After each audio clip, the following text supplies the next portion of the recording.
Tama, Kotoko, GFA, and Primival Consort are on collision course over Kotoko trip to USA. Tama, as I'm saying, as you know, the embassy said they will give only 25 people. By the time Kotoko got there, 5 GFA representatives were there at the embassy already. Now, Tama, dear, I go fast my banner. And open many wa unia a chamaka kasan where he tika cradian. Kotoko for no be say Omon Tiasia say chamaka na FNA as a leader of the delegation. Chamaka. It Monaka. President. FNA, you know, as the leader of the delegation. I will be dealing with Mamoko. I don't know when you're visa. FNA bossman as the media officer for the trip. Kotoko force no, Omo media officer. To media officer you do hono, also a media officer for Kotoko. I know embassy. Now, Bobi so baso is a media officer. And bossman also ne visa no problem about home. And I FNA demand you look at home. And a bema back home. A man about Konya, or my canon so problem of home. And I Kotoko for no tiasino. Until Primival for no time information I want to say Omako Parliament Amandie. I'm said Parliament. Omuguso Omokasa. And I spoke to the Primival leader. I've spoken to Chamanaka. I'm first on better to no Masane Beya. Beyama Kotoko Etimiako because players may be Honomo Omodiano. Time I hear no more. I hear no more. And also so has him. I will hold more. The Obania Kabi. That was my mentor to her.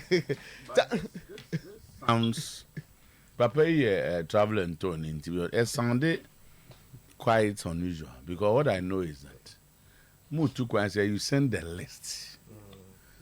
Obi mfa bi free.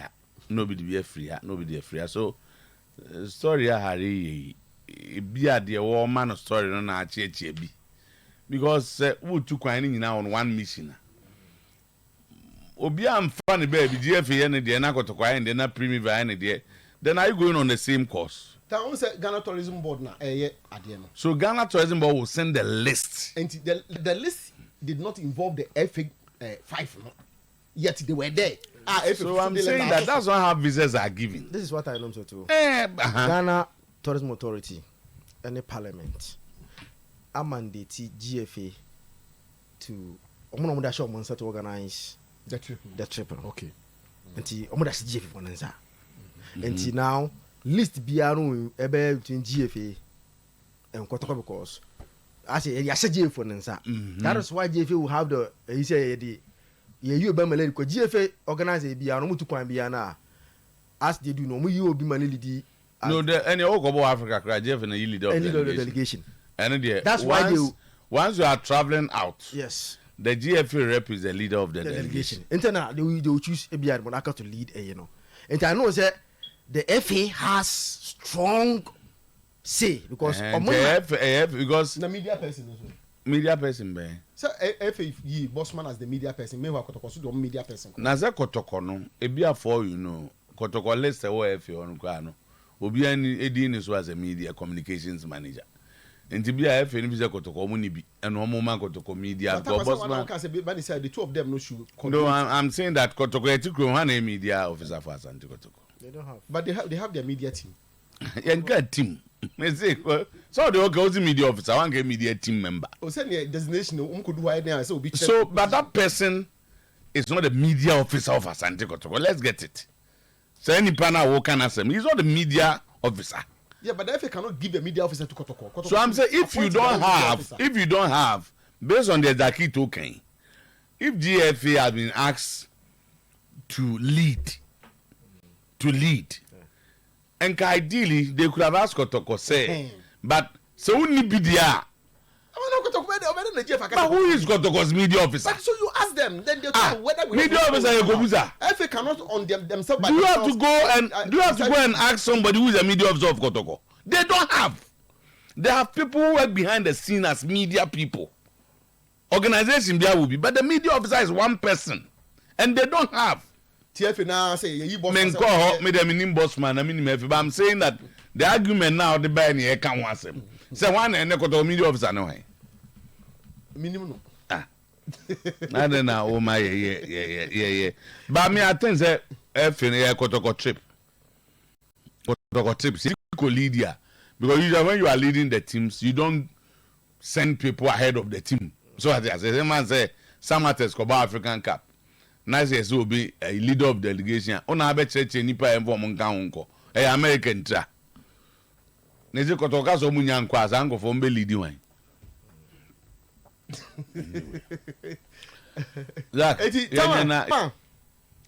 Kotoko backtrack, vacillate, and renege of using Abrankase for the league matches as they switch to Obuasi as their home venue. Len Cley will be ready by close of day today. The other no. I won't see the Abrankase there. Now no ask me see who intino. I won't go match. Oh, enya noa. Said you okay sanity. Oh yes, Kotoko matches now. Sanity. I'm say conditioner or kind or so. I don't come be Obama say no ask me see as kan ho. No, Kotoko ne nations relationship there. Under no circumstance ne betimi. That one who Len Cley pitch no. Come out. Obia betimi aka say nations ne Kotoko ne nya otum for team. Nancy Omanku. Una say amen America. America on authority. Not now job until to better say. Me na America on authority say. Owura na nations ye ne dia no. Odenya ne 200 times kra Kotoko. No na Kotoko say ade o de che no. Na mo refi we nyina. Also or fan or ye ono aye fanika. No na ye Kotoko e ka ba o de che no. I said, you see, I need a refi near me. Time. I don't know about Kruma. One is a car, it is now on a Rubana. That Eka wasn't. There was nothing to confirm it. Masa Obianca, Obianca will be a confirm. At the end of the day, a cow was all their check. Go confirm with your wow. Go send him also their check. And they say, Nine kai, Obia benefit be say na de. You see a general see, ka die fa abon ma fa.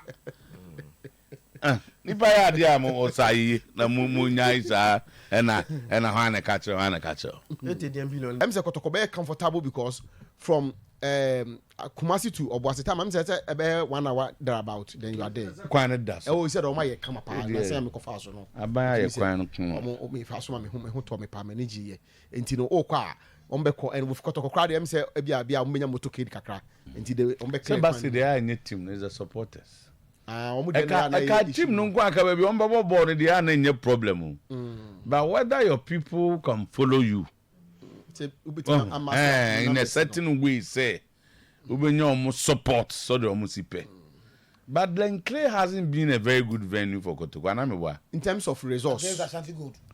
But other teams in terms of resource now working time. Kahane ben a etia. Abrankase no dos. Kotoko biggest challenge no ye kwan se na no pa na work no.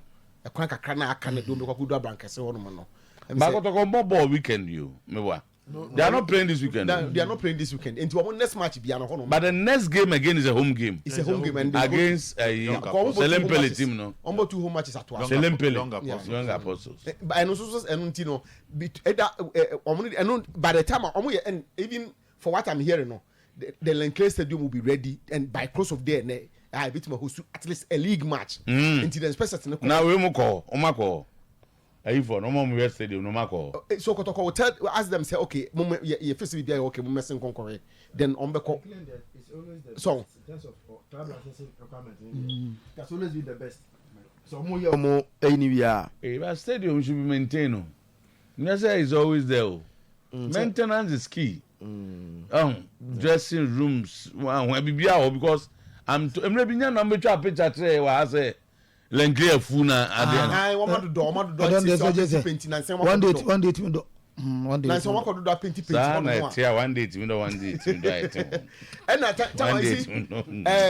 and for the good of it, you know, the pitch itself there asem ni ho say kwasa agye na home more home anti the pitch itself in there it do can say Kotoko agree so mbeko over aware no to I know that they were making plans there.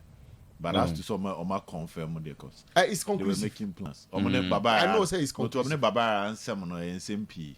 But I mean I have my own belief about this because Kotoko Akwakoba away we the first game. So promote too much ni you Kumasi you make a lot of money pa. Baba the penny for any. Hey. Yeah. We go me yeah Baba duru We don't 10 billion. When the Diababi do Morocco no. And the dear Morocco. So Ono ya Morocco no. Eti tama no the decision But the last time Kotoko HUSU Obuasi as their home ground no supporting base wasn't encouraging enough. I have my own way. And that was it's okay say no. That was the name of face here no right? Yes. Now so must out to Baba. No more to Baba Muntomu ko Obuasi. It wasn't good enough in terms of spectatorship. But That's where my say Ebia issue is afia there has good in way there. Ebia omunya ball nhwe omunya ga afia nya bi nhwentie ye nya be kamu ne mehwe bi sa I think everybody said there a lot of work will have to be done by the supporters leadership no. Oh Tama no they say everybody say you have to find a way to rally around the people around the communities no. Bafo clear say getting people to the stadium is a management function. Munya supporters leadership sem. Tama me no tum but won say bia we are say no. Nya supporters and a catcher omunia say o mesi me enko stadium. Edu mra o say you guys see that and the supporters and the supporters because stadium. That is a function of management. Me no tum. And someone omoka around your team. Yes. Information on the Babon team. And someone coaches the plan to promote the game. Mamon family and go supporters. And to be per second chamos with the Pababa Stadium. And you won't me. Clearly, they've not been able to do it. And yes. The banner support circle for another chapter for the Nipako Stadium. But management, your management, that's what Nipa, what in the almost what, I don't so bois. For example, when the supporters, the circles are well organized, the supporters are well organized. So that become part of the strategy of management. Management, yes. There was I say almost strategy, you know, and this okay. Be supporters now is sick. Abi we. Coach, you know, say no, say be man can sem.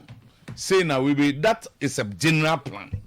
But say you can say supporters for circle for the Nipa Stadium. Any ya time na be one. What do you say? Yeah, So I think at the Len Cley. So if they organize well, Len Cley between and Nipa. I need results. I change. Results from the but clearly because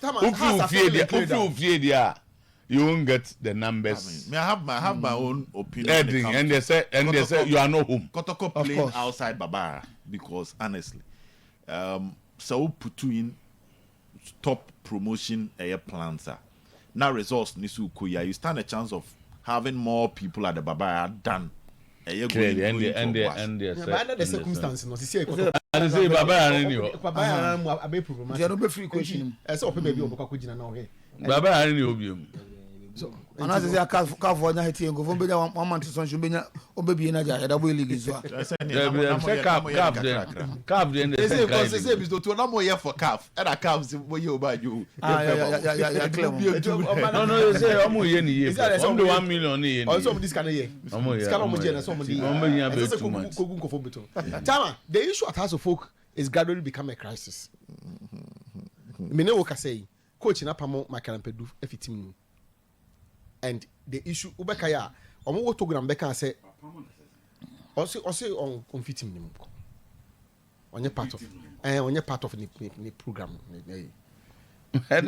how Tama last Sunday coach no the players ni nyina akọ dressing room ho no pick in the first 18 enti dressing ho kra no ne Makarampedu nya I say oni players ni bi nya issues and sana Ampedu so issues no I build up about this pointer see and now ye ka say Ampedu ni team no feel say coach no on pe boy no na on person be ka kire no and na coach ni ka kire boy ni say oyare boy ni so oyare no ho ato no boy nso so onyare ne ho ato now tama we the wadaroma when they declare player say we fit and as when fit I think it's medics and abia doctor say be catch the coach now say abia who the coach will not speak in vacuum and some coach be got to be in fit and now when report from his doctor yes so enti between the two no I say obi and anything Norway coach no go for anything as obi nim nia obi kan but between the two no say coach in there can no because nipa so yare ono amu no na mo so why would us allow this Ampadu thing to distract them so mama you kakra ma get into this issue kakra on Ampadu and coach no add to for the episode 2 how so folk set up no e believe say Ampadu e de nyansa on person obeye no obeye preseason no when it comes to the physical yes footballer almost over preseason almost see last season is he a footballer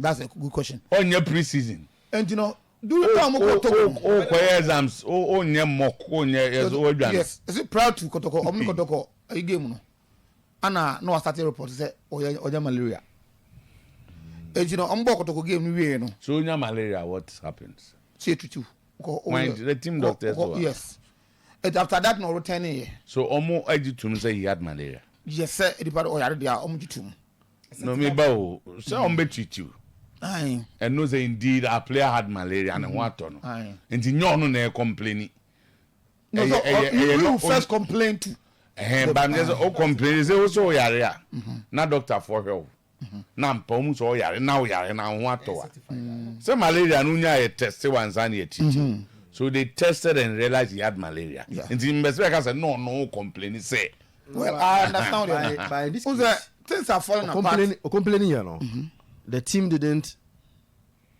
I said medical team no anyo on go pay malaria on one share no okay and the team no didn't I said doctor from that angle minimum that aspect no so on hear no say no hear no how minimum that you know but then no what turn man back among no call Togo declared by who and do Togo no and I was complaining say feel well now we have special training. Okay. That is where the coach sent him. Oh no, so it's special training. I will free say on your fit obetimi I can't team no am move gross you know be can obet my it will here you training where report me then the coach were not together with Gideon different no or together with Gideon and Mefodano. No Aziz no we know pocket of more problems et your mom saying that by say Accra because be quite no Togo no will not allow them that special training no to make that special training no Accra all these are more now not the old Tenka members no I report to Ama coach and say last season at the preseason Ampadu and Osei a similar thing and Ampadu anya preseason and no move free say injuries no every occur at any point in time no so Oba you know the coach invited him to join the team back I training Oba him so too as a still no the fitness level no compared to other players now it's not there. That was where the problem started. And the coach in the squad no one fananka home and it is believed that Ampadu could be in Komo baby and my coach Amane and a coach for Ampadu. So Ampadu, this is the situation now where then I can say and according to reports of Free House of Folk no Ampadu reaction towards the coach no was not that of a respect one. So that ended up for the buy you know. Our coach say Free House and tell you one step aside on your part of the squad. No. But I mean if you say when it is that you are winning I can say when get issue. Hey. So too. But Timmy is not winning. And we also player and Purdue and a whole lot. But so to confuse and coach bet my treating in a different way. I'm not saying player said the more can no cry. It's also player also. Maybe on bet me a fan such a way say we design a training program for him. So if you see on your fitter, you design a training program for him. Now why oh the training ground so I'm a coach won't be just to bring him back to the players on level no. But to sack him, player when you just got that tunnel, your team is not winning. Now to sack him one call and that stuff. So what are you implying? But sorry, okay, only few people tolerate the player. Then Jamaican, so they're working. Yes, sanity. That's what I say. One, you have a record say last year say I know 1 year. Most all of us know what has had gone through recently. Yeah. So a preseason is only a debut season. You prepare for a preseason. The same player, every year the same tactics. Oba and when you're chairman, you call him to the team. The fitness there was from. Only share from what some you player and as actually can do move massa. Yeah. Hey, where there? I would say where there. Especially when time I understand say when no wa din komo we bi say na captain card ama mpa no ne kasa no omo record no nti about 3 different audios akọ di coach din sem okoka say so coach ni penasem bi o hono na so run coach ni down kakra but the coach ni have I said one farm asem nko I'm focused on my team. So I don't need this team for anything. Let me work. Because focus is here. And na ye din komo on promise and so be the can say a player has told him and spoken so bad about the coach, especially when it comes to tactics. Now, Tama, Matthew McCarthy will say, the information I picked this morning, so as for one penny for I information for more, they will receive the worst beating of their life from Pandu.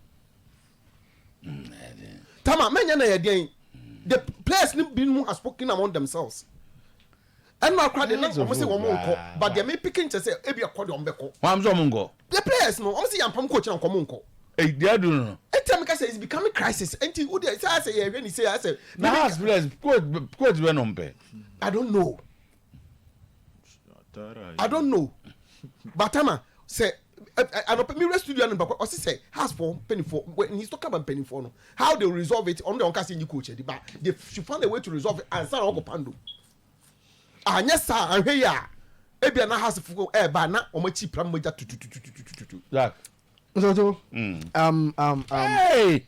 You see, I'm told say Ouattara have issues with especially the old players no. Players he had, you know. There's lack of I'm ready to my bomb had. It's a problem. And there are some are questioning is under Oberka some way. So now I have to go and do deep. Yeah, about not over there in deep. Oh, there's something you come up with some more. I mean, me come up with tin more. Ask a question. He has explained. I don't know more giant when need you when what's Obed kind? No, so no copy deep. So I wanted to know whether I said Obed in deep. No, so a deep name of pay be count. And one. You are deeper than.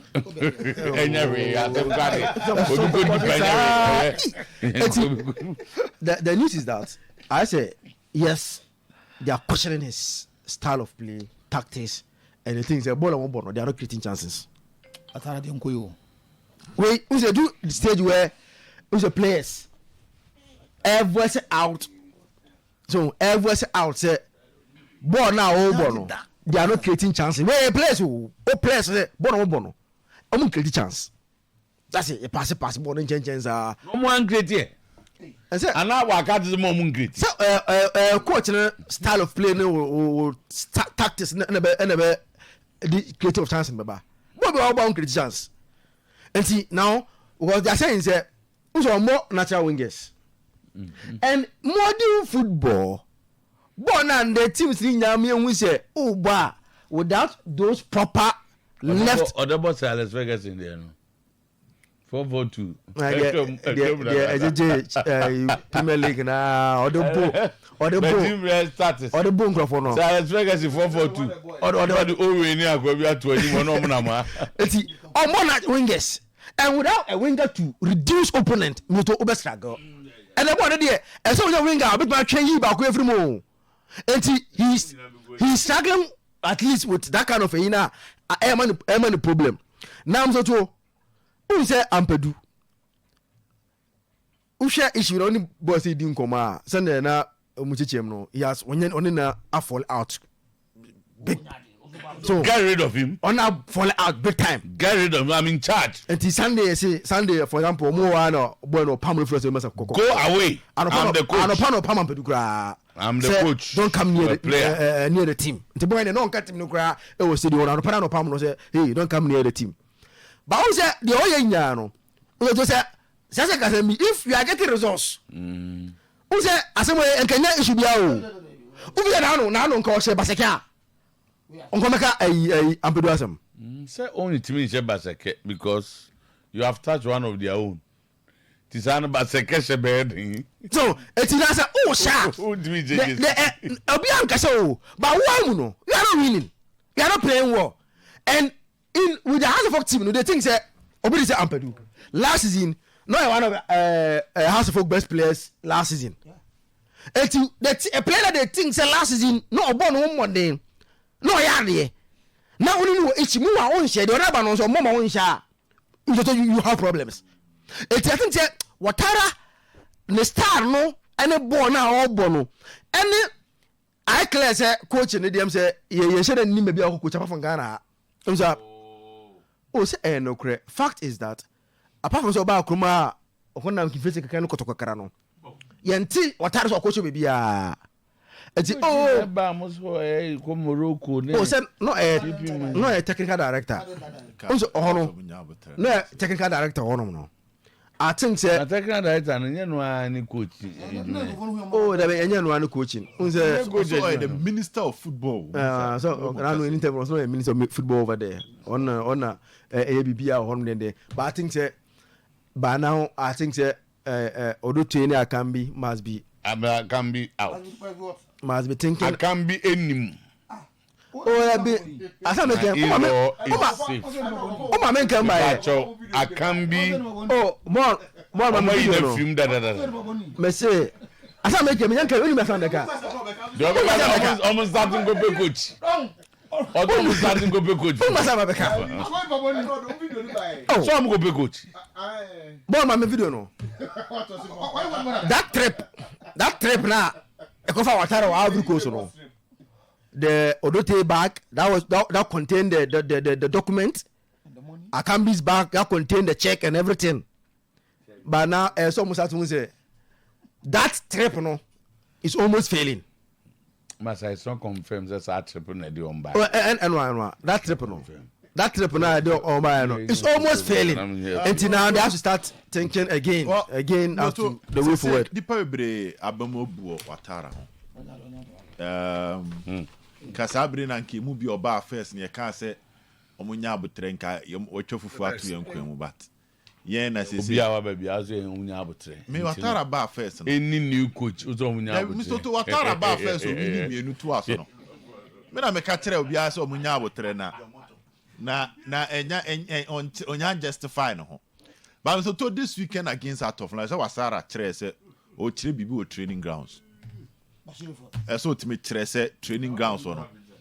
Okoa on the boys ni bibi. Go me so to okoba out of line that results ni say to say Baseke de no. Na say to say last season there na say training no okoa okoye he.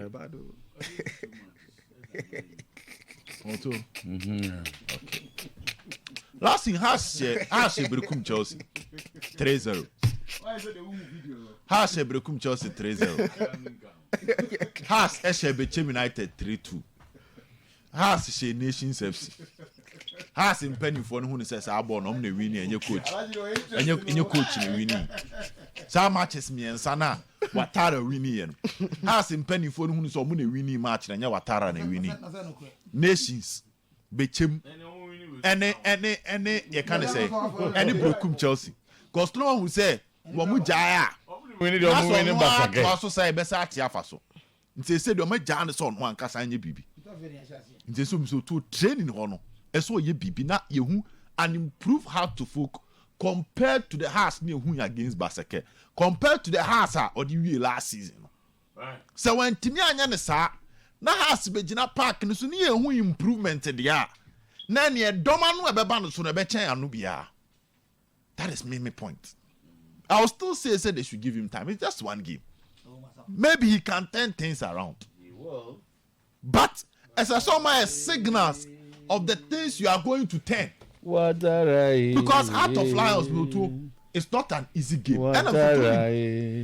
So when Baseke first game home dem so to kia pushia ma okakra. Kia pushia ma okakra. But I'm far. You need to give a response. You need to give a reaction. That will fit the status of as you just been to you right. Was it say lions my hey Mamalas lions anya betel. Yeah. Omo ne aduana omo koyire omo ne omo kobodro. Bashir for that Clearly why the team they told the last season omo man into the beam and to beam. And say oba bebo ofie so to obeto to ma. But one or the other, on say as a watara target Randy so Dr. B. Yeah. And emo hu na frase no kai say ojiga second round amunya na muyom jije mo no. So obejiga from. Okay. Obejiga from. Okome de mapa. Okwa hapa man for second round in here. It's so oyan ntem. Ojiga ntem. It's oyan na Kwame style be Chelsea. Odigu. Yes, starting na no we on pesa battle no. Edu echira no. Very expensive battle no timi nkobi. Edu echira no.